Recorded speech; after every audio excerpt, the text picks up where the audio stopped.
So, hello and welcome. This is Erica Glessing, and I am so joyful that you joined me today with the author, one of the fabulous authors from the new book, The Power of Releasing Judgment. I have with me Bettina Madini, and Bettina also graced our book with her painting, which serves as the cover of the book. So, welcome, Bettina. Hello there. Hi, Erica.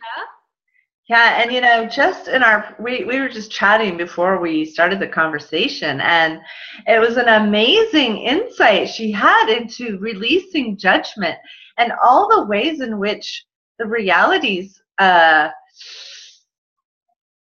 been built to keep judgment in place and to lock judgment in. And I think that's maybe an interesting open if you'd like to talk about that. And your chapter is about space.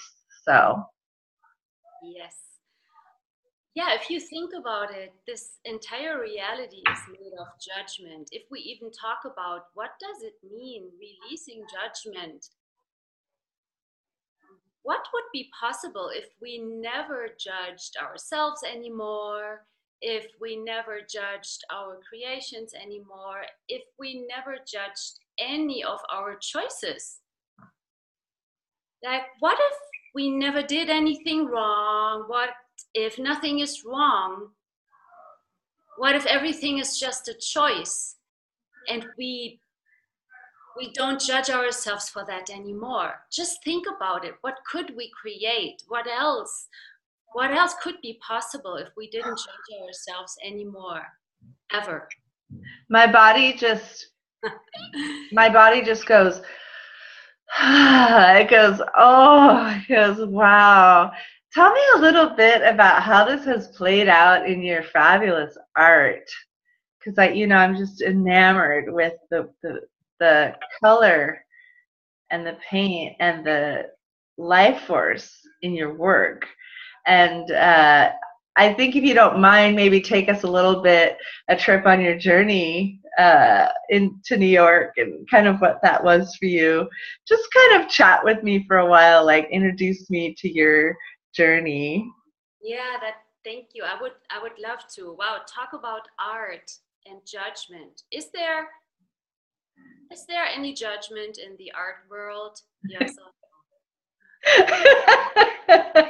There's a lot of judgment, and there it's called critique, and it's like almost normal. It's a given that an artist has to judge their work, themselves, to achieve more and greater through judgment.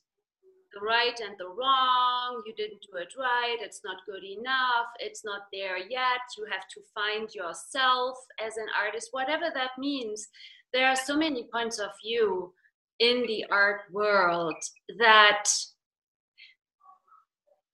it is very easy for an artist to be caught in that box. And wow, how many are caught even in a style, in a way to paint, how to paint. So my journey with art, I was actually really blessed to meet amazing teachers who would rather guide me into what I know, into also the gift that my body is, with creation, with painting, and to rather come from the question and my knowing rather than the judgment of an outside source as being more powerful than I am as the creator. Wow. I almost got moved to tears because I had an idea for a book, and this is recent, and then I went into the whole judgment of who would want that book, or who would buy that book, or how, and it was funny because my critical mind was going, that's so woo-woo. And it's like I've built my whole publishing house on being that space for that. And yet when a new idea came, I still judged it instead of saying, oh, wow, really, that hasn't been done. Wow, what a gift. And it was crazy because when you said that, I swear, I'm like tearing up that my own judgment is still in that uh, critical mind place. You know, growing up in a publishing household, growing up with all the norms and all the how we please our readers and how we get more readers, right? Like all that stuff built walls around creation. And I think with the art world, it almost seems like a weird push me pull you because there's this push to be outside of the box at the same time. Right. And then who are we actually painting for? Who are we creating for?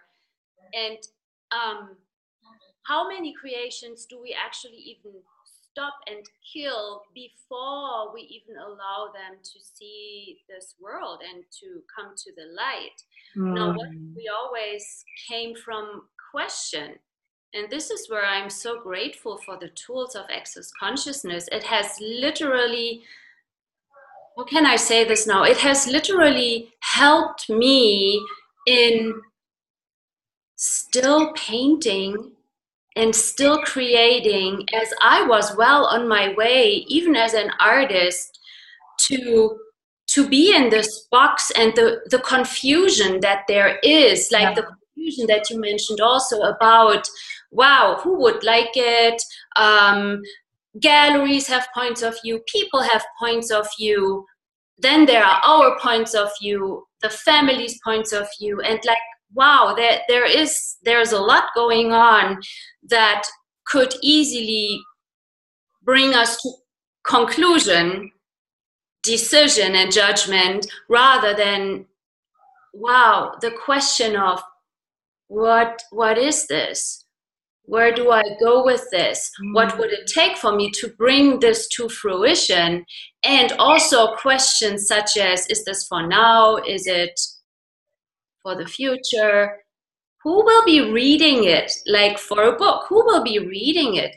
Or who will see this painting? And what is this painting willing to create that I am not willing to create yet? What is the book willing to create? Or any creation? Yeah. What if we were an allowance of that? So every judgment, every conclusion is what is killing the creation.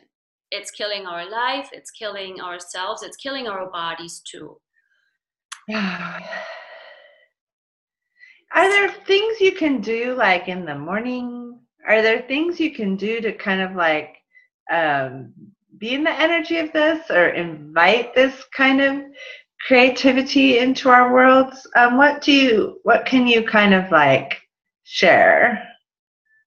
Well, what I like is, wow, what would be fun today? What can I create today? Hey, body, I like to create with my body, and also, wow, I so adore my body, and we are great friends. So I'm asking always, hey, body, what would be fun for us today to create? Where do we go today? I also talk to my paintings. Do you require me today? Who would like me to contribute energies to, right? So it could be my business, it could be my paintings, a book, it could be also the earth to contribute to.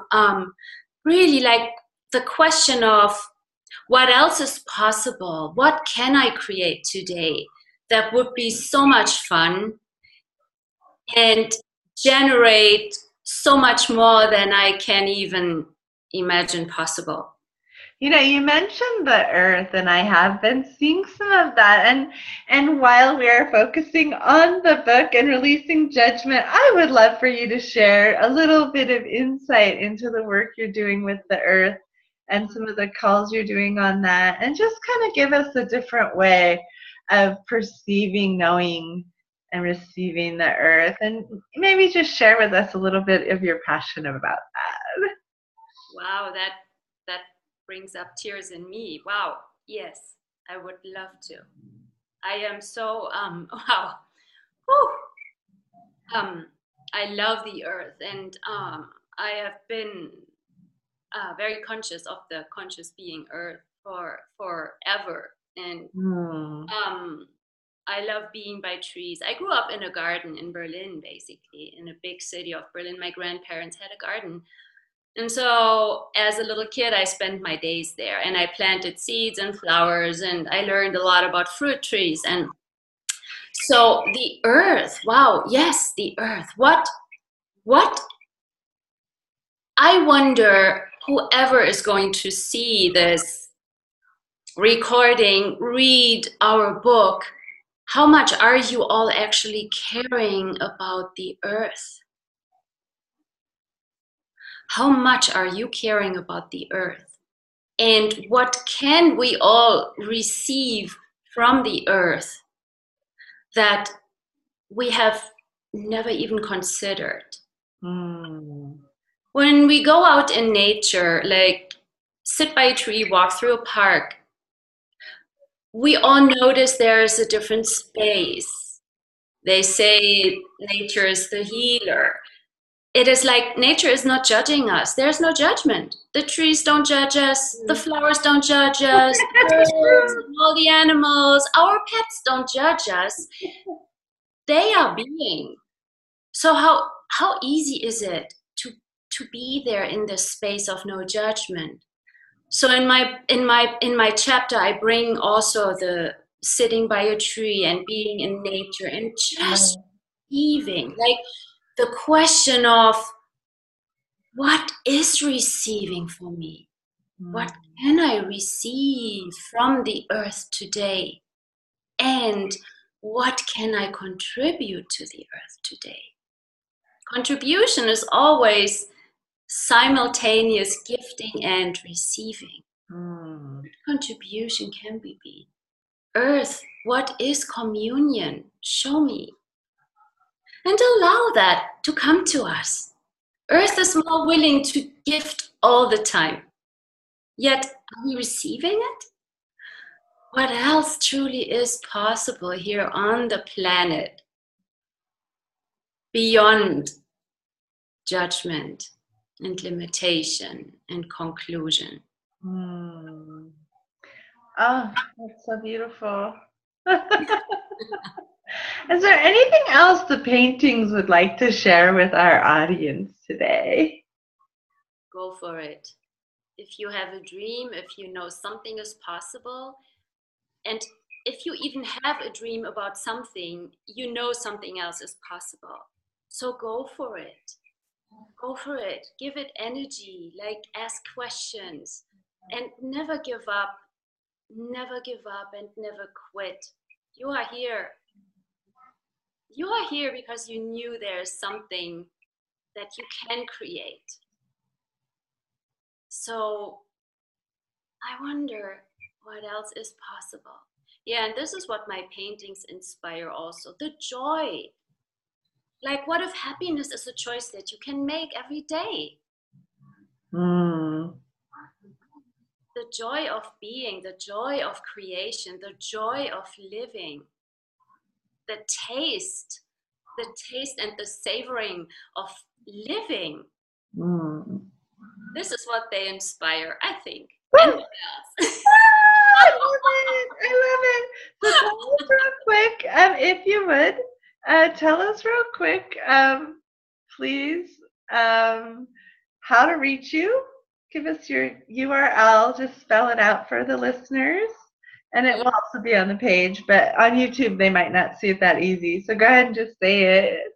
Yes, it is www.bettinamadini.com, which is spelled BETTINAMADINI.com.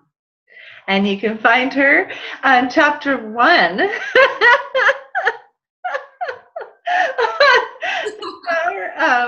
Releasing judgment. So thank you so much for your time today. That was beautiful. Thank you. Thank you so much for having me, Erica. I'm really very grateful. Thank you so much.